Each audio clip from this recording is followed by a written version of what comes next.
তার পূর্বে যেটি কথা, কোনোভাবে কোনোক্রমে যদি আওয়ামী লীগ, ছাত্রলীগ, টোকাই লীগ তাদের স্পর্ধা দেখাতে আসে, তাহলে আমরা তাদের কালো ভেঙে চূর্ণ বিচূর্ণ করে দেব। আওয়ামী লীগকে, ছাত্রলীগকে এই বাংলাদেশ থেকে বিতাড়িত করে তাদের দিল্লিতে তাদেরকে পাঠায় ছাড়বো। এই বাংলাদেশ শুধু যারা দেশপ্রেমিক তাদের অধিকার থাকা রয়েছে।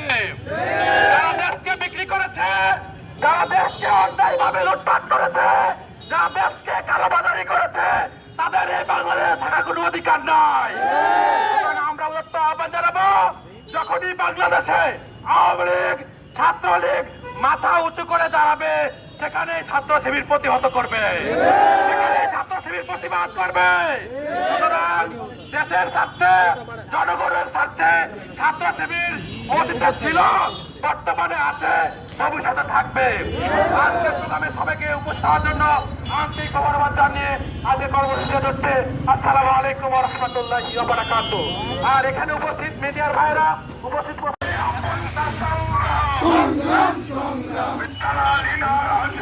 রাজপথ রাজপথ ঢাকা ঢাকা